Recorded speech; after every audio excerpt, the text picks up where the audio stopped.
special hello to the YouTubes. Y'all are getting the hello first. I am about to jump on to start the record for the podcast. And what's up to everybody that's on IG? Thank you for joining the kid.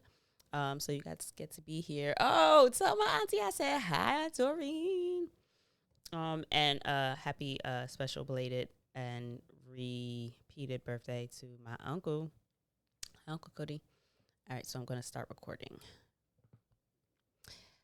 Salutations and shit, guys. Welcome back to another episode of Travel and Shit, your new favorite travel podcast, where I, your host, D. Carey, have more of a conversation about the experiences of travel versus the destination. So this isn't a review podcast if you're new. This is more of a conversation about experiences and opinions, because maybe that's what we have here, right?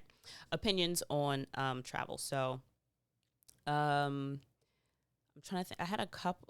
I know I had an announcement, but it's total. Oh, merch. There is merch. A couple of you have expressed interest. Those of you that follow on the Instagrams, some of you have hit me up. What's up, Jay? If you're interested in T-shirts, there's totes. I got a tote bag over here. This is actually the really nice one, the canvas. Let me, if I can get out the chair so that you guys can sittily see.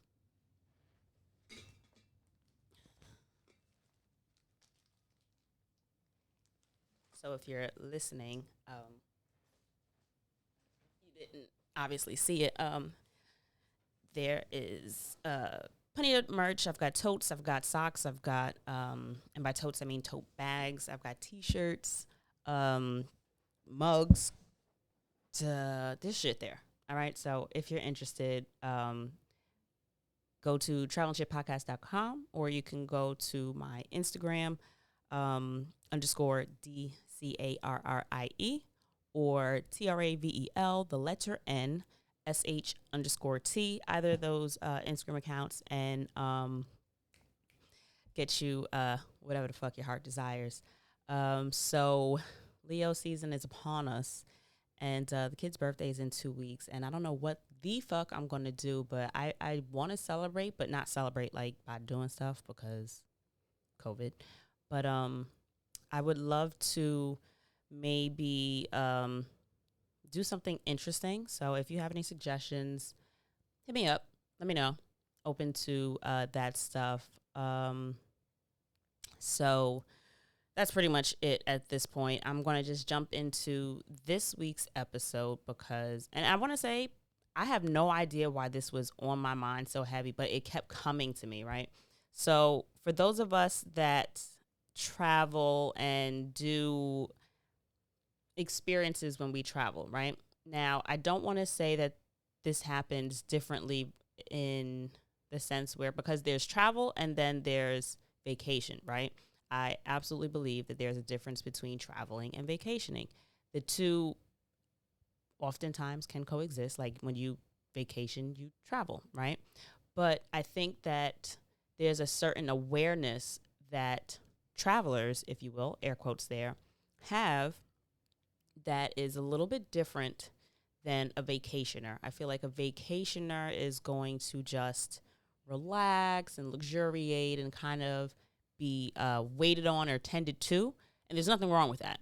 However, a traveler, I believe, in my experience and in the experience of the majority of the people that I've spoken with, travelers do the fucking most, and not the most in a condescending way, or not the most in a you should sit down and relax kind of way, but in the moment, living in the experience and getting out and adventure.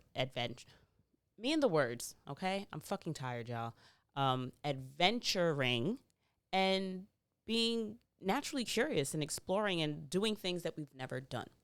Many times, those of us travelers of color, specifically Black travelers, are often met with a response from our friends and family to some of the excursions or activities we may do as a little outlandish or a little to the left, and we'll often hear, oh, that's some white people shit.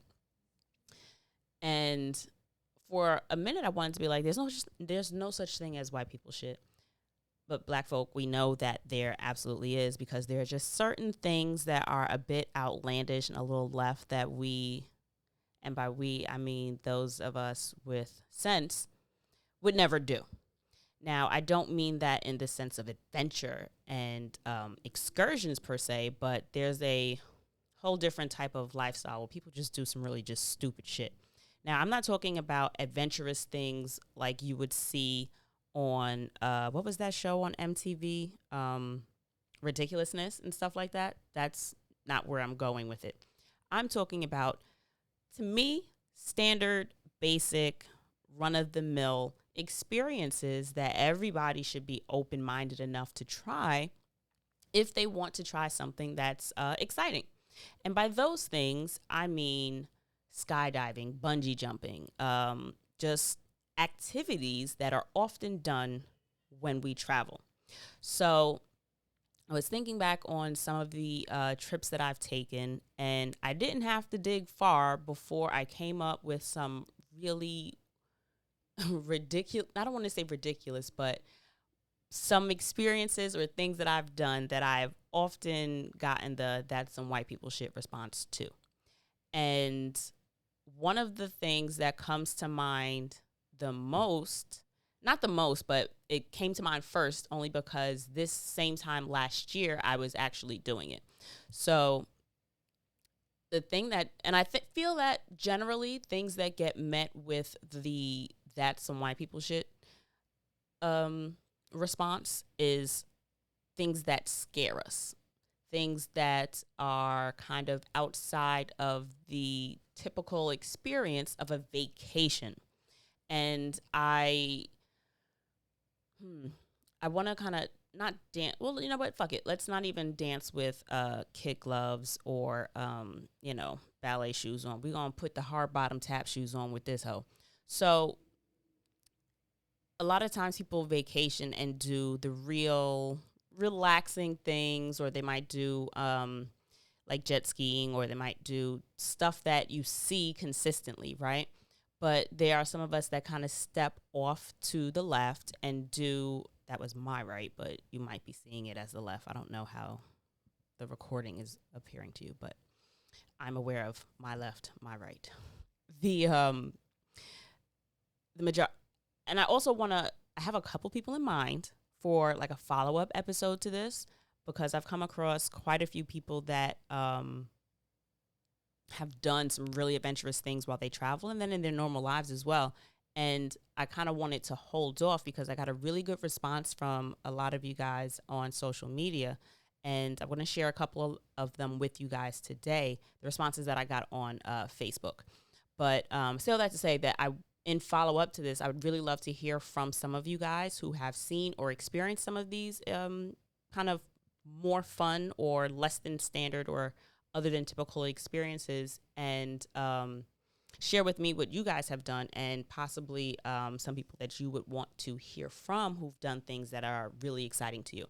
But back to my experience. This time last year, I was in Bali, and one of the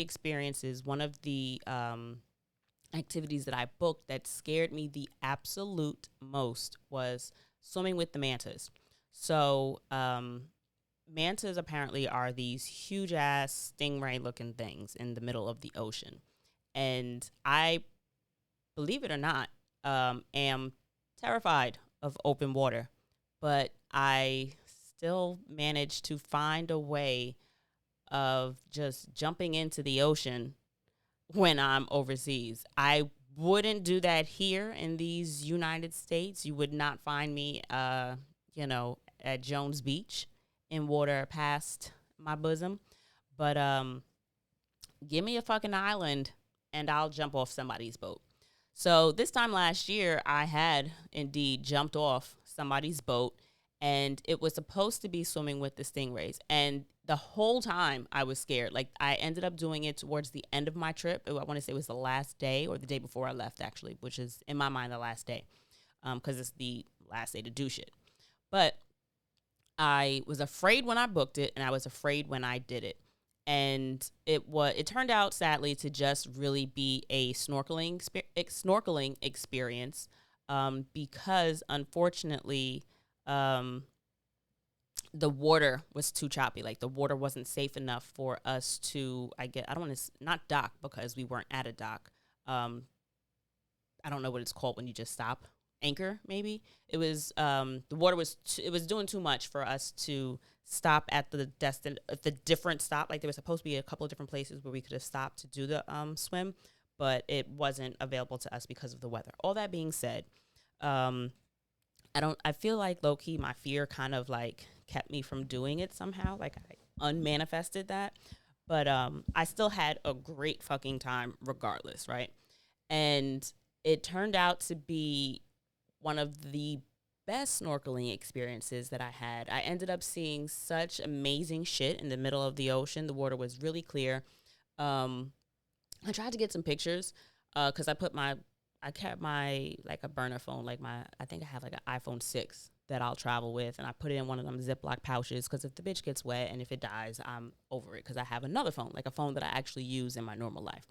But and what was scary, the scariest part about that for me was when the current got really strong, and it was still seemingly in the middle, like we were in the middle of the ocean, but not, it was far enough from the shore that you couldn't really see the shore, but there was coral, like there was a reef, a barrier reef right underneath us.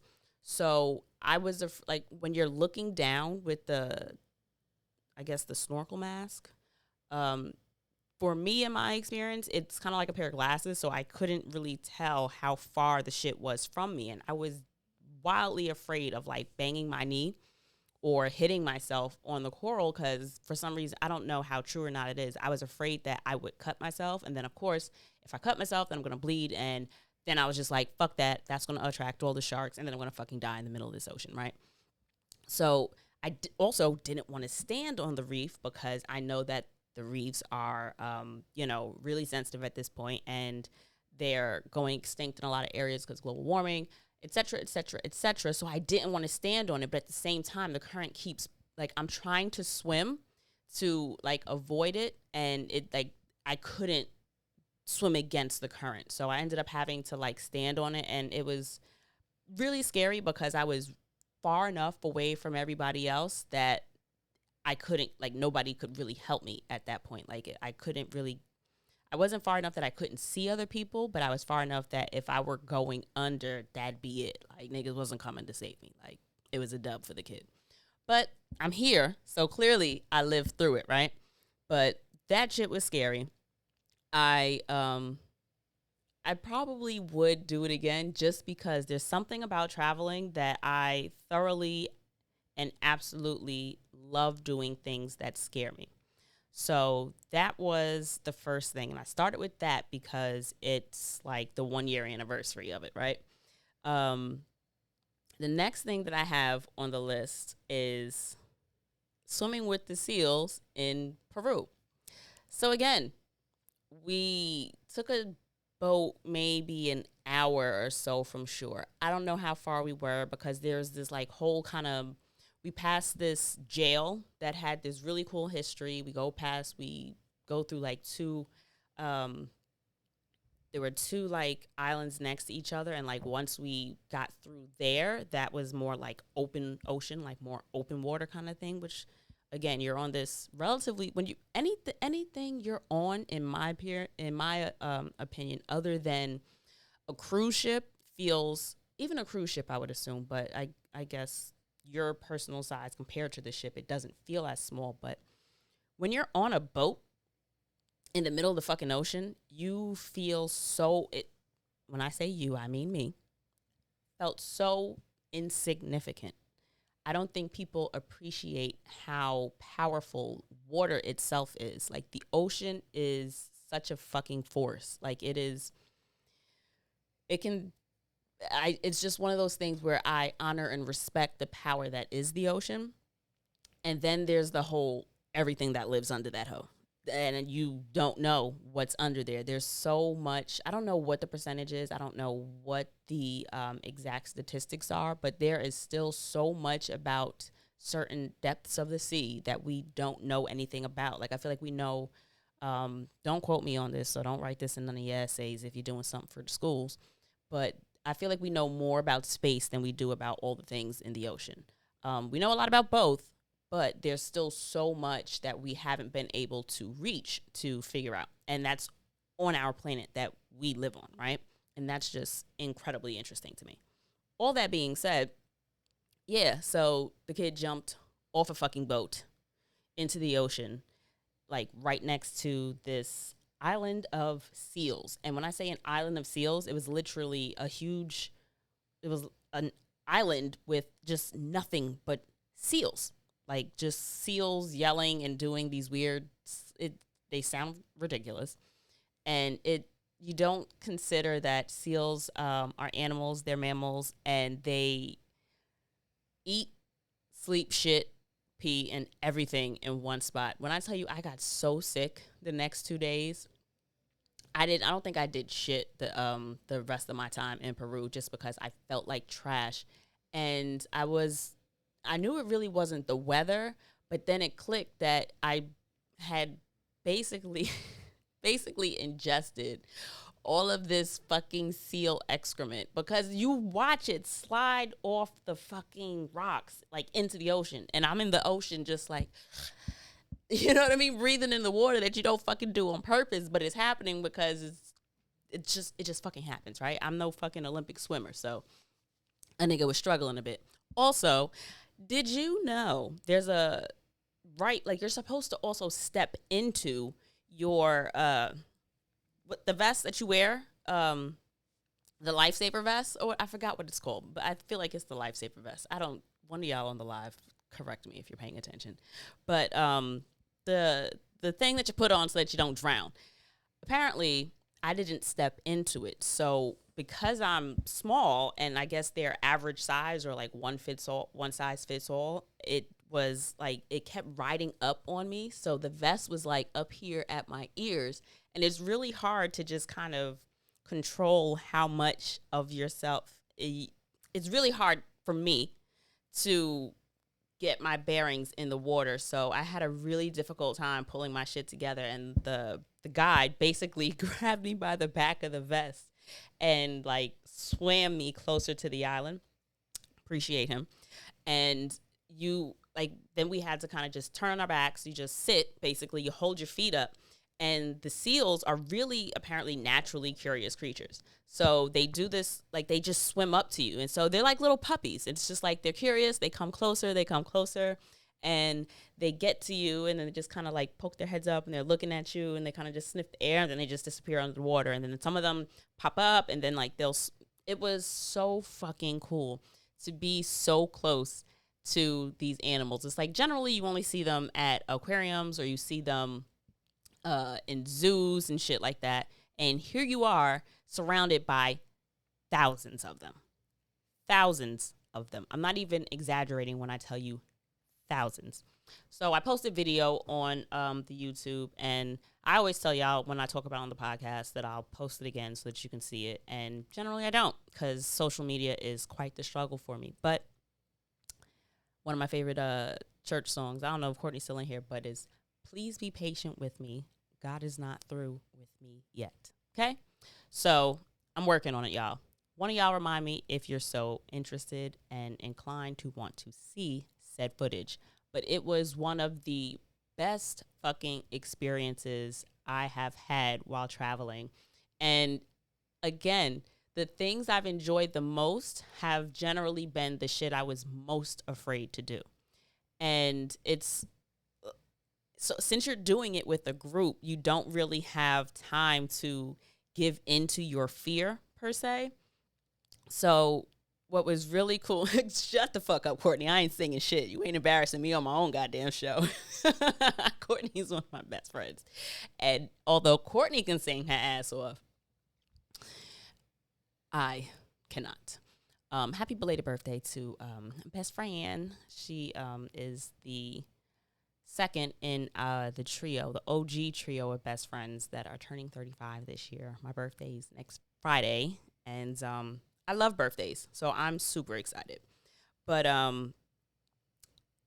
yeah, so there's like the guy is telling you, all right, so once you get ready to go, like don't hesitate because there's like other people waiting to get into the water and I want us all to stay together and we don't have time for you to spend 3 minutes deciding whether or not you're actually going to go. So if you're going to go, fucking go. If not, stay ass on the boat. And if you don't go when we go, you can't go kind of afterwards. So it is what the fuck it is. So that kind of pressure sometimes is necessary because it was just a matter. I think I was actually the last person to jump in. There may have been like one person after me. I don't know. And I actually was the only black person on this entire boat. I want to say there was maybe 10 rows of two. So maybe 20 of us on there. I don't think there were more than 25, no less than like 13 or so. And I want to say only half of us probably did the actual jump. Like only half of us got in the water. Shout out, I want to say her name is Tessa. Or she at least reminded me of this girl from college that I went to school with. I just said that's going to college with, right? But she either her name was Tessa or she reminded me of Tessa, but she let me use her, she scuba dives. I mean, she scuba dives. So she had this case that you put your iPhone in, like your cell phone in, so that you can get it completely, like it'll go underwater. It's like protects your shit for a certain depth and all that other kind of shit. So this was before I'd gotten the GoPro. And so I was able to get really great footage. And the guide guy that took us out into the water, he actually took it and got even better footage for me because I was already struggling to stay my ass like without turning over because the life vest, that's what I was looking for. The life vest kept trying to like flip me over some weird way. I don't know. It was like some weird, I don't fucking know. But anyway, so that seal shit, I had, it's so much fucking fun. So much fun. So I did the swim with seals. Another point on my white folk shit that I have thoroughly fucking enjoyed is cold weather travel. I don't know about the rest of y'all black folks, but niggas hate the cold. Give us something like mid-level. Give us fall, give us spring, give us summer. Fuck the winter. I don't know. I've never met and heard of a black person that loves winter. I know we out here because we are not a monolith. That is not what I mean. But what I is saying is black folks aren't known to be the ones that are going on now. Oh, let me reel it back. Black folks are good for a motherfucking ski trip and just not really skiing. I've always avoided those ski trips. I'm not shading or judging any of y'all who did not avoid said ski trips. But my cold weather travel included lots of hiking. And I feel like black folks are being more included in the hiking conversation. I think that I've gone on a hike in probably 20 of the 25 countries. I think I've been between 23 and 25. I don't know. Like I had to start a list and I feel like I left something off, but I don't remember. But all that being said, I've gone on hikes in at least 85 to 90% of the trips that I've been on. Again, I don't think that I've ever had other black people on the hikes, actually. I've run into plenty of other black people on my travels. I've done tons of experiences with other black people, but in terms of the excursions and activities, like the outdoor shit, I honestly don't run into that many other black folks. In Cuba, when I met Kevin, I want to say Kevin is episode 4, non-binary travel. That's absolutely one of my favorite episodes that we've done really early on. I want to say, I think Kevin at one point said that he identifies as black. He's Dominican, and I am never one to ever try to tell someone else how they should identify. I wouldn't look at Kevin and say that he's black, but I don't know what his experience is. I know that he grew up with a lot of Afro-Latinas and Latinos in his family. And so for him, in the conversation we had, that was the direction that he was going. And they also had a black friend with them. I don't remember her name, but other than that, I want to say of the outdoor shit I've done, only black person I've run into. But cold weather, I had some of the best fucking hikes. The best experiences up in Alberta. I went with my homegirl Sarita. And Sarita, what are you, Chris? I think she's Spanish. I don't want to say I want to say she's Ecuadorian and Puerto Rican, I think. I don't know, but she's not black.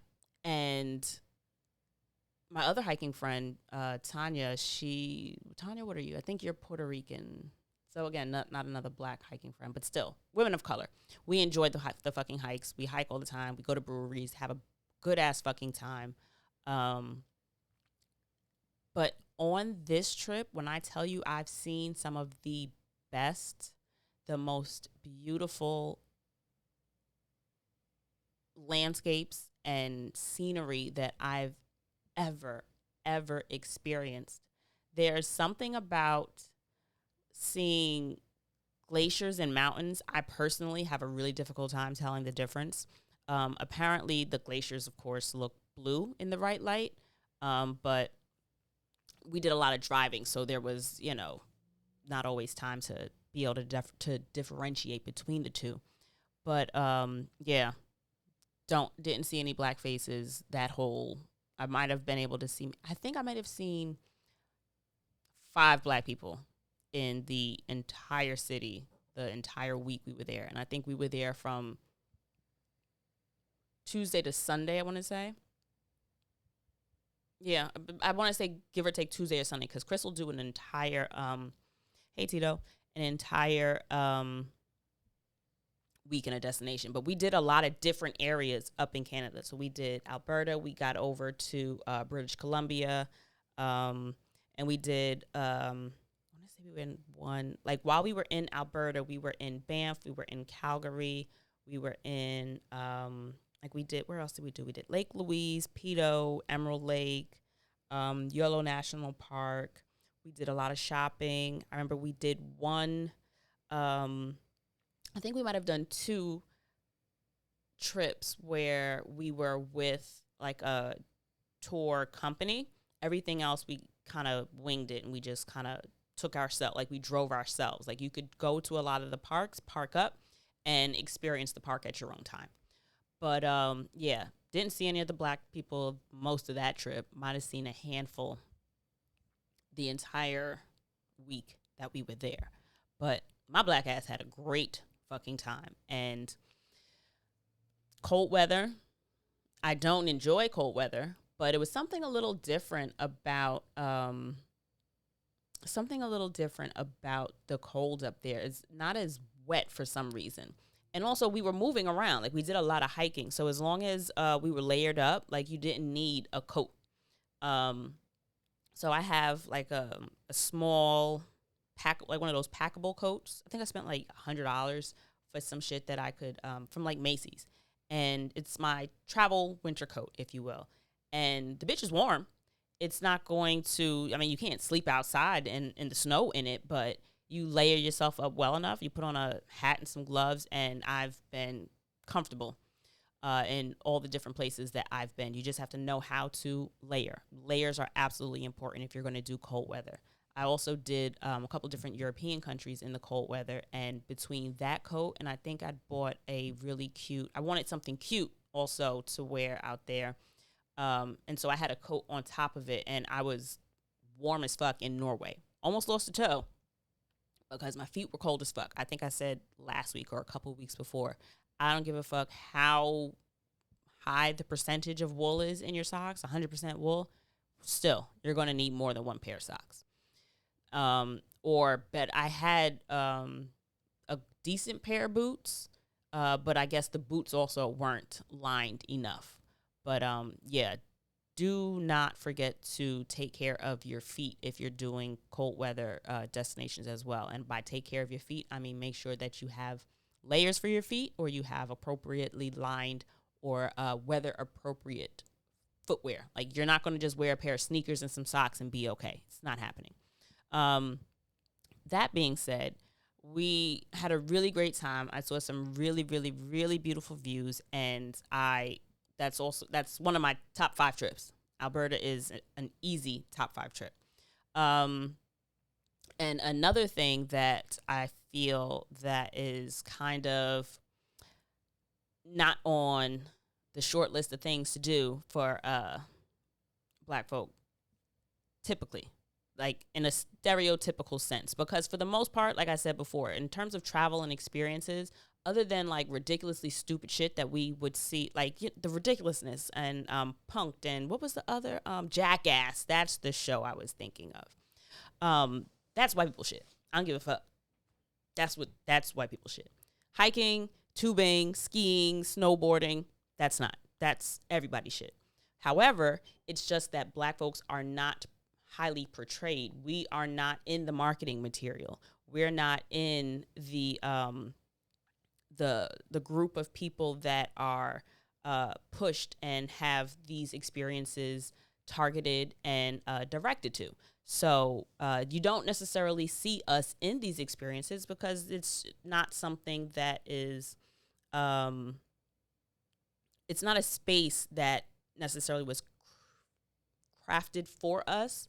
But we all know Black folks will put themselves wherever we want to be because we do and truly belong everywhere. We're as deserving of experiences that stretch us and entertain us as everybody else.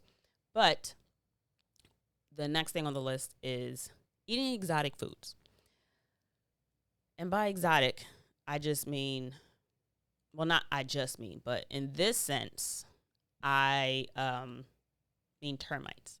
So in good old Costa Rica, one of the best excursions I had was I went to Turu Bari. It's a national park. I forgot the exact city. I stayed in is it San Juan or San Jose? I want to say it's like San Jose. I stayed in the capital of Costa Rica, so I didn't go too far out.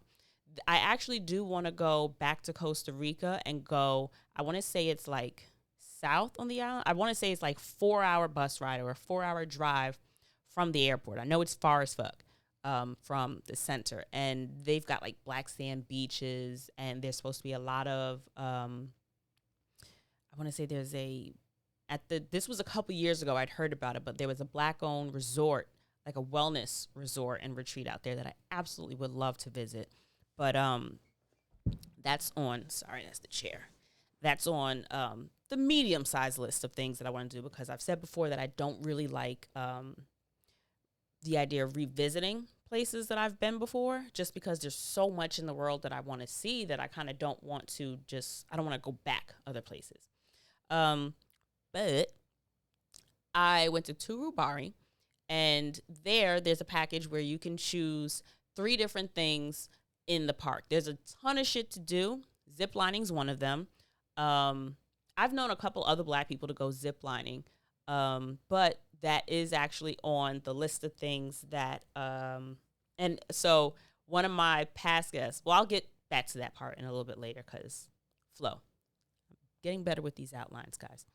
So, Turu Bari, I did zip lining, I did nature hike, and I did horseback riding. I loved all of it. All of it. Every last, even the ride from the hotel that I stayed at. Yes, I was still staying in hotels at this point. The hotel that I went to, I can't remember the gentleman's name. I have his contact information, and I'm going to, actually, I'm going to send him an email to see if he's still in business, only because I wouldn't want to put contact information for somebody that you couldn't reach out to. And then also if his contact information isn't still working, right? But he was so fucking pleasant. Sometimes you get in a car with somebody and you have to drive a long distance and like in silence. So you're on your phone, they're listening to the radio, or they're on their phone, and there's no interaction. Benny, that was his name. His name was Benny. And we talked the entire ride. He was so interesting and such a great he was a really good conversation. He was nice to be around.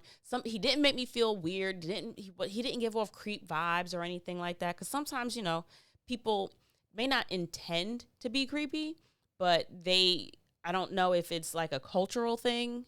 Sometimes, like, you don't really get their humor and stuff like that. But Benny was such a pleasant person to have drive me, especially it being such a long drive, right? So, long ass drive, dropped me off. And I remember the food being so fucking good. The food was so, so, so, so good. But had a great drive, got there, zip lining. I was scared as fuck as first. Like that first platform that you jump off of, y'all. My spirit, a nigga was scared. Scared. Big scared. I don't like heights. Don't like them. Not really afraid of heights, but I don't really fuck with them unless, like, I have to. Mind you, I've been skydiving. I have been skydiving. I went skydiving in New York. I was in Long Island, and this was about 5 years ago almost. Maybe a little bit longer, 5 or 6 years ago, because this was my friend Jocelyn's birthday. Hey, Jocelyn. And she, myself, and our friend Derek, we went out to like skydive Long Island or skydive LI, some shit. Went out east and we jumped out of fucking planes. It was a great fucking time. That shit was scary too. But again, I don't know what it is, but certain things, like the excitement and the thrill of doing things that scare me is like, it's incredible. It's a great feeling. It's one of those things that if you get it, you get it, you know? And so I've done the skydiving before. So it's like, even though in your mind, you know that you've done something similar, or in your mind, you know that you shouldn't necessarily be afraid of it because there's no, like, the danger is limited to a degree, it still can be kind of scary. So the first platform that you jump off of is, relatively low. They're not going to start you off over the trees. But I think I did 3 or 4 of them. The last one was fucking spectacular. Like, I'm above the trees in the forest in Costa Rica. 2 mind blowns. Incredible. Like, it was just such a beautiful experience. Remind me to put that video up again too. And the horseback ride, what was cool about this, generally all the other all the other horseback rides, even when I did the camel ride in Doha, there's always somebody usually walking next to you, holding onto the reins, and just like, you're just walking. I think I've only done horseback riding, like, I don't want to say free form, but like where I didn't have somebody guiding the horse maybe once beforehand. And we did like a light little gallop at that one. But, that's when I actually did do a skiing trip in high school. And I remember fucking Lori Beth. We actually did get to gallop, but Lori Beth got scared.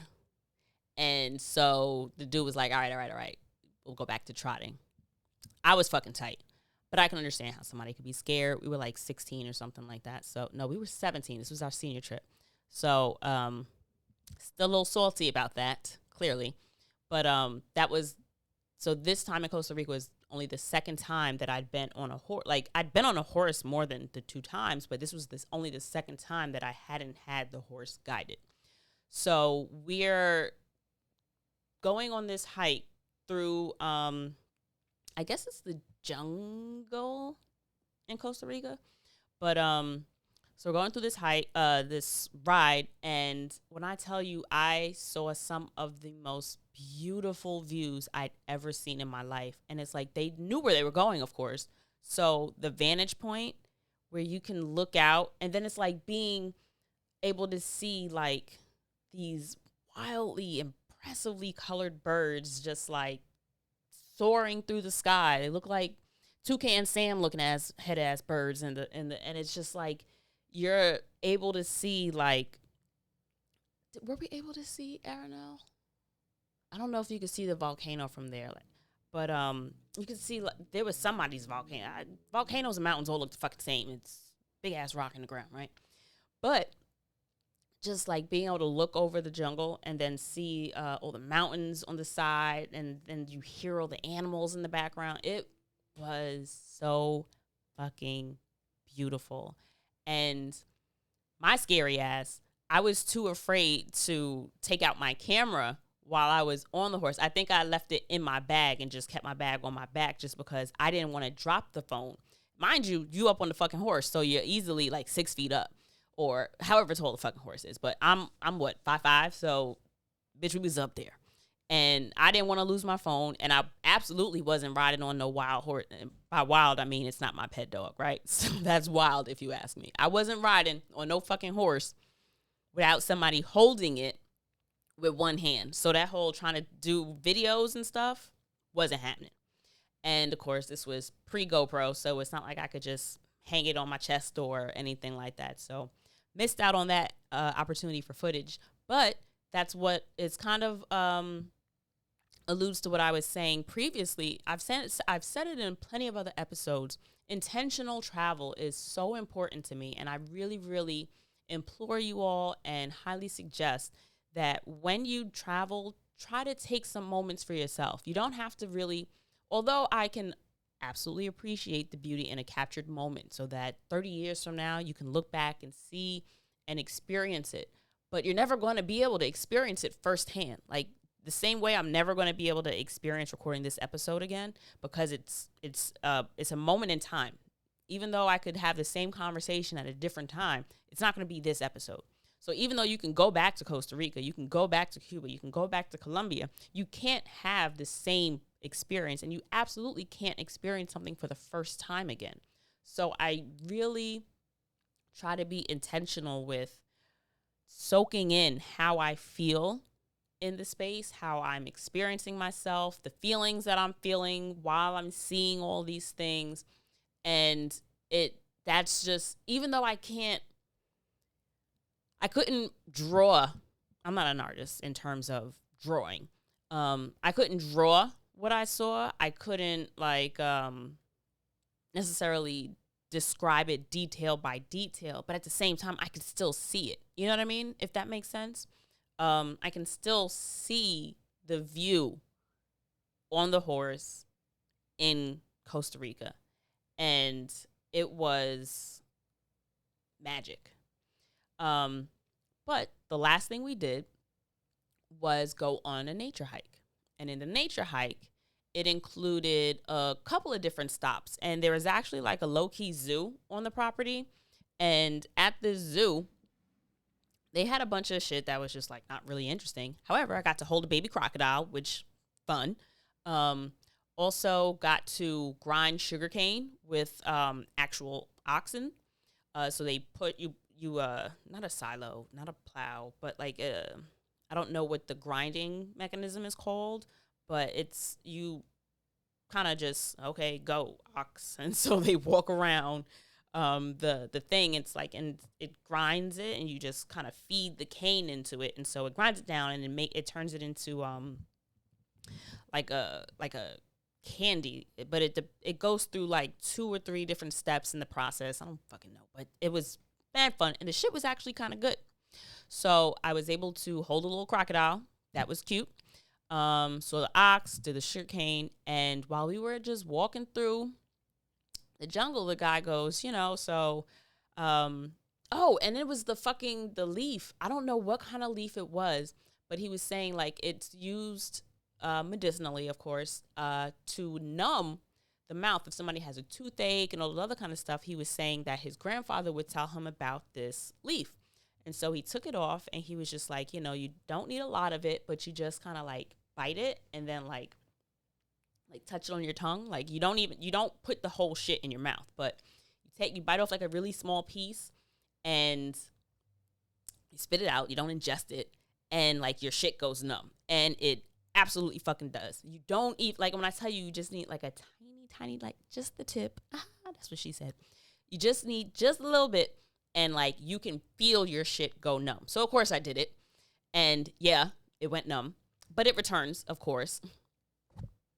You don't like lose a sense of taste or anything. And like I mentioned, a nigga ate termites, and I couldn't tell. Like, but he was like, you can just eat a termite if you get stranded in the woods or the jungle or whatever. And I don't know that I'd be able to differentiate a termite from an ant if I were in the wilderness. But old boy did.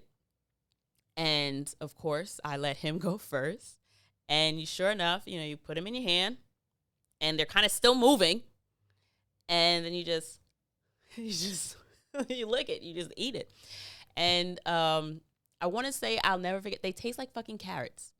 It tasted like carrots. And the weirdest, grossest part of it was it crunched. And it wasn't like a Uzi or nothing like that because it's really tiny. But it crunched, and that part was just like, okay, I'm good. I did it, experienced it. It's a dub. So, yeah, just eating foreign things. Because everybody knows that friend that doesn't eat that. I don't eat that. Or, oh, no, I don't know what that is. I don't eat it. Like, my nigga, try it. Like, get off your fucking finger sticks and chicken fingers and French fry diet. You know what I mean? Like, and although certain fast foods and chain restaurants will taste different and have different options available on their menus in different places around the world, step outside your comfort zone. Try something new. I absolutely want to try like a McDonald's in another country. However, I would much rather pop into some hole in the wall restaurant or diner or storefront that just sells food or whatever and get something to eat as opposed to going someplace else. Actually, I ended up eating Chinese food in in Peru. Because that, of course, was after I'd done the whole, what do you call them things? And the seals. And I got because I love me some hot and sour soup when I get sick. So I did go get some soup, and that shit was so good. So fucking good. But yeah, so those are the 4 things that I had on my list. And I picked like 4 people that responded on Facebook. And Jay said that he wants to do skydiving and bungee jumping. And I told you I'd experienced the skydiving. The bungee jumping, though, I don't know.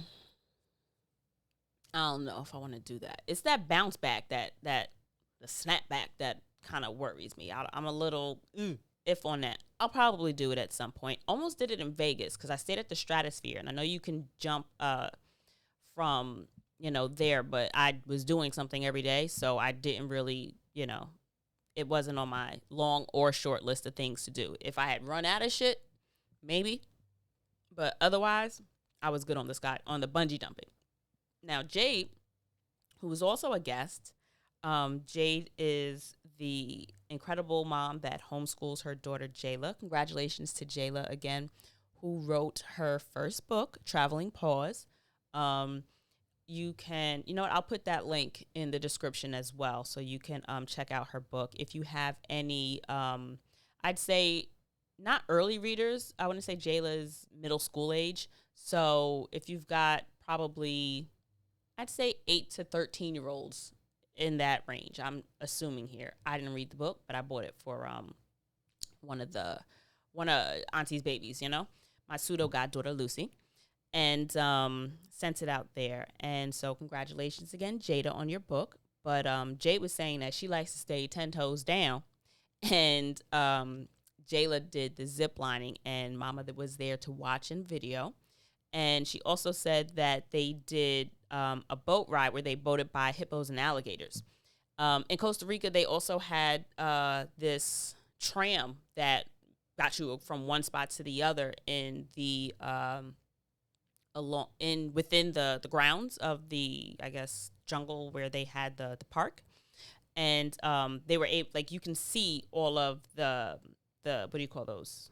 I want to say they were crocodiles out there. I don't know. I know that the snout is what does the difference. I think crocodiles have like the pointier nose and the alligators have the more A-shaped nose. But either way, you could see them bitches from the tram in the river that was there. And I think that they may have had some other animals in the water, but I just remember there being reptiles. And so thank you, Jade. And I'll say Regina, hey boo. Camping. I'm so glad because I will absolutely ring that ass up. I do want to go camping. I'm thinking about doing camping for my birthday, actually. Maybe going to someplace upstate. But we'll see. I'll let you know how that goes if I do it. But Regina said camping. I absolutely loved my camping experience. Shout out to my parentals. Happy almost birthday to you guys too, because I was your first kid. You got it right the first time, but you know, sometimes you just want more blessings, right? So happy almost 35 years of parenting to y'all motherfuckers. But thanks to my parents, they let us go to a sleepaway camp. So we went to summer camp. I want to say 3 years. And I don't think we did it every year, but I know that we did hike into the woods and sleep the fuck outside. We slept on a sleeping bag. That's it. You slept on the floor. You slept on the ground in the woods in a sleeping bag. And I had such a good fucking time. And I can't wait to go camping again. But of course, this time I'm grown, so I ain't sleeping on the floor. I was just telling Shot earlier, I got 35-year-old knees. You know what I mean? So, and I also have a 35-year-old back. So I don't want to be on anybody's floor, anybody's, good old earth. I would much rather be on an air mattress in a tent. So I'm looking forward to going camping. But yeah, I know my mom is not an outside kind of gal. She don't fucking do the bugs. She doesn't do outdoors. She's not nature at all. It's cool. It ain't for everybody, but I know that doing the campings is not something that you really hear a lot of Black folks doing, and I really want more of us to do it. And if you do it, tell your friends about it. Like, there shouldn't be any activity really, and I'm hoping that that's something that social media, I know it's, for me, opened my eyes. Since the media doesn't do it, social media absolutely has shown me more Black people that do a lot of this shit that for a long time many of us thought or would say is white people shit. And it was always white people shit because we were never shown doing it. It's not that we never did it. It's just that the media never really highlighted us. And not even highlighted, the media never included us when we did these things. I know Black folk have been camping for forever. Camping has been camping. However, when you see families going on camping trips, it ain't us. So thankfully, with social media, we're able to basically create our own news feeds, and we're able to control our own media. And so we're now seeing that we, Black people, do this shit. So it's not that, the narrative has to stick around that Black people don't do these things, because now we're able to see that we're doing it. And whether the media catches up or not, I don't necessarily feel that, it is kind of important, but then it may not be, because now that we have social media, we don't necessarily need the, and again, social media is still media, but it's like peer-reviewed content. It's like Wikipedia, you know what I mean? But it's user-generated, if you will. So now that we've got social media, we can see ourselves represented in things that may be new to us. We don't have to wait on Travel and Leisure to feature a Black family that loves camping and that loves hiking for other Black people to see that camping and hiking is an option for Black people. We're able to do whatever the fuck we want, but a lot of times representation is important, because a lot of times you don't know what you don't know. You don't know what options are available to you if they're not presented as things that are available to do. It's kind of like if you wanted to decorate an apartment, your first apartment, and you have lived in, white walls and, whatever, and wood floors. Until you go to Home Depot or go to Lowe's or go to wherever the fuck you're going to go to buy your paint, You don't see all the different colors that you can paint your walls. You don't know about Afro-Bohemian decorative styles until it's presented to you as an option. So, it may not be what's for you. You might like an Art Deco style. You might like a French cottage. You might like some high-end, architectural structure. I don't fucking know. But like, what my point is that you don't often know what options are available to you until you're able to see them. So thankfully, social media is around so that we can see that Black folks actually do all this shit anyway. But it is what it is. So Regina's was camping, and that's pretty much the last. Oh, and special honorable mention to Marcus, who says investing in the stock market. I ain't done it. Numbers aren't my ministry. They don't resonate. I don't understand numbers. It's not that. It's honestly, I'd rather just pay someone to figure it out for me. That's where I'm at with it. But yeah. So the IG Live is about to end. So thank you to everybody that joined me there.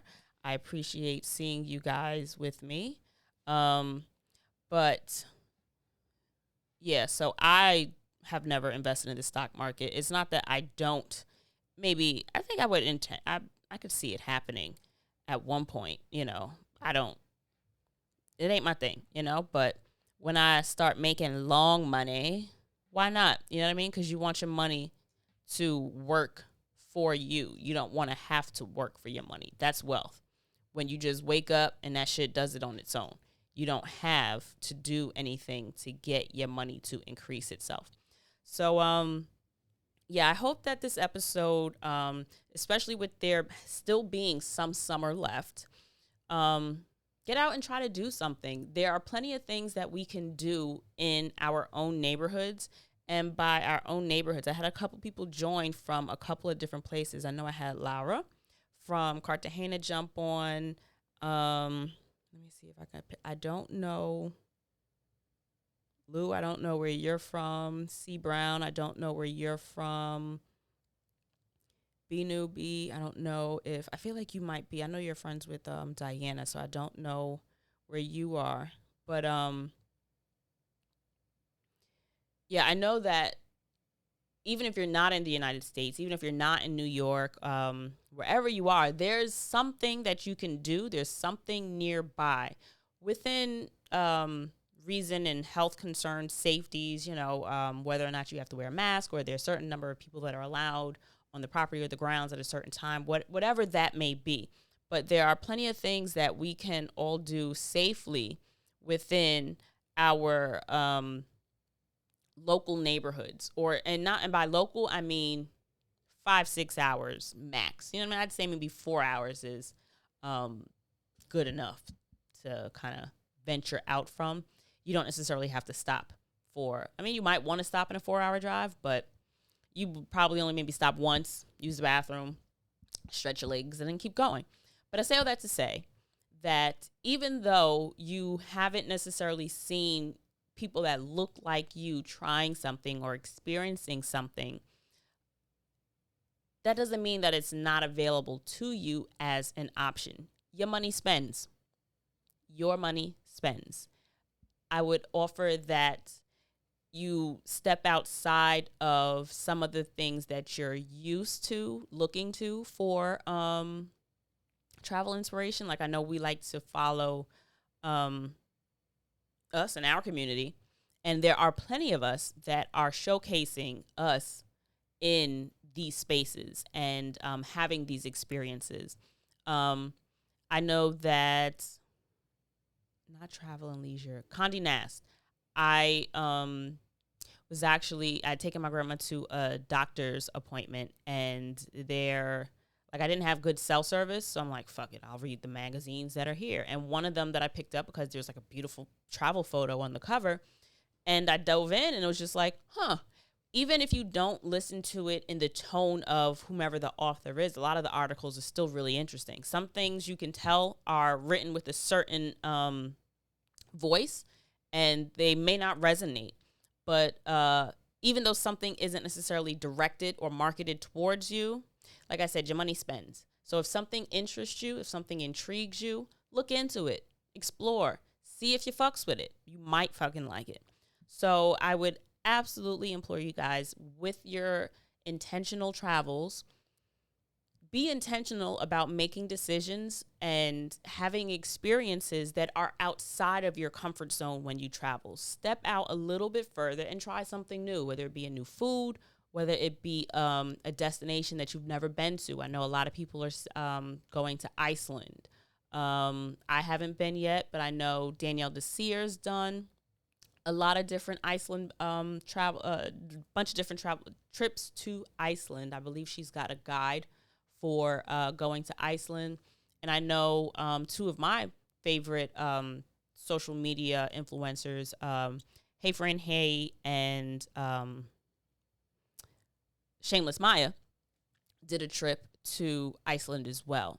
So it was beautiful to see these Black women in these spaces that you don't typically get to see Black women in. And so try a cold weather destination and try something that doesn't keep 10 toes on the ground. Absolutely explore and adventure, stay curious, and, keep in mind that there's still like a whole pandemic, but I know a bunch of you guys are traveling. One of my friends just got back today. Glad you saved this. But when you are looking to start traveling again, when you feel safe, I'm hoping that that's somewhere on the horizon.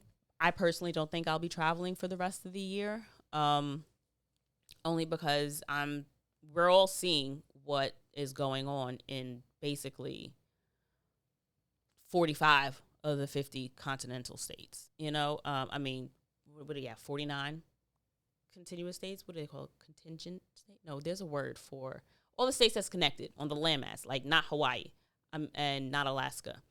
But so I guess that's 48.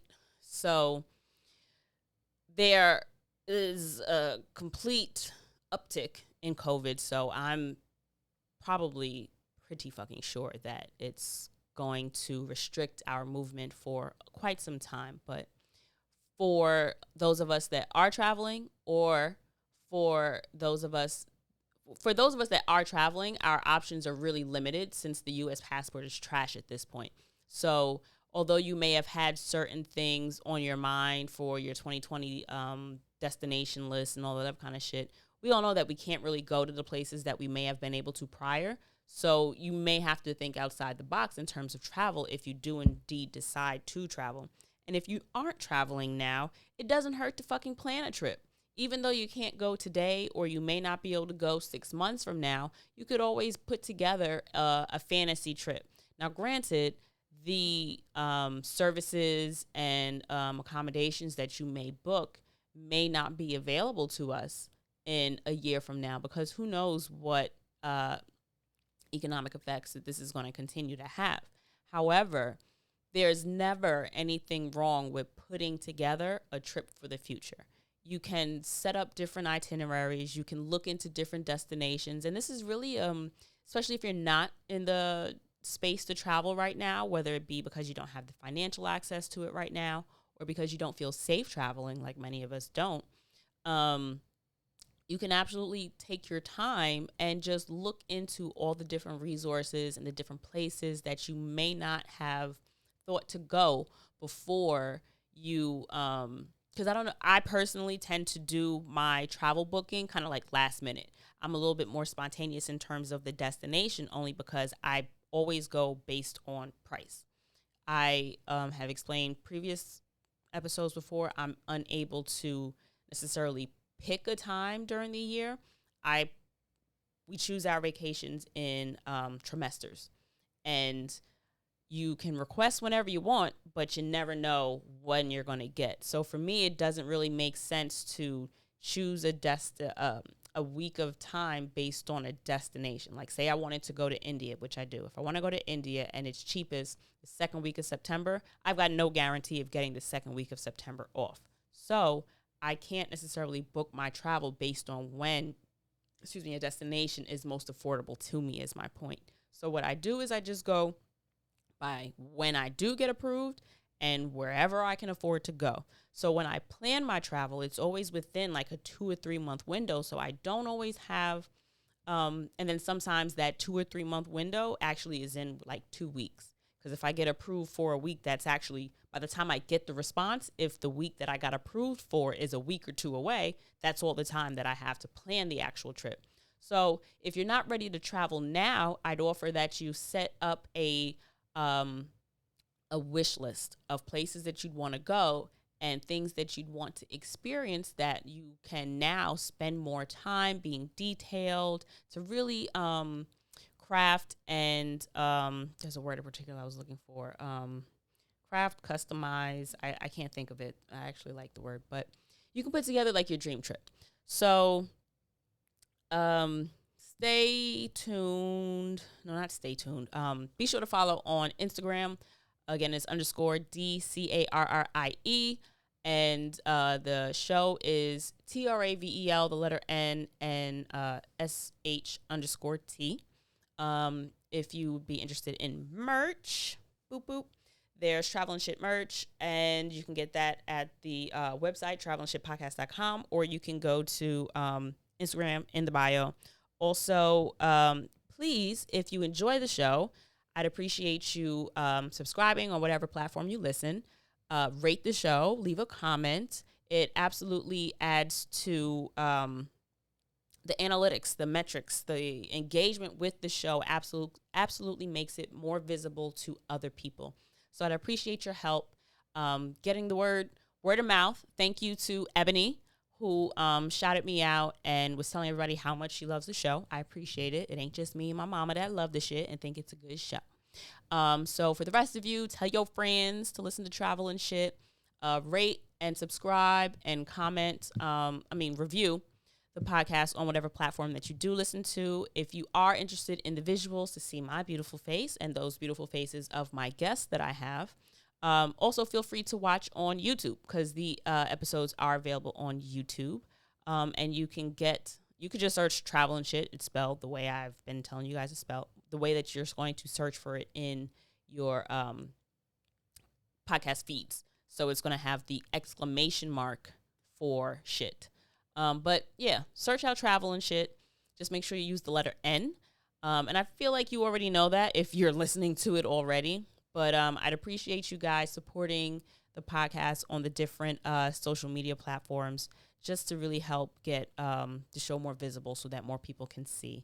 And thank you for you guys who are new to the show. I hope you enjoyed it. Welcome, and a special big hug and a kiss because, I know y'all a little better now.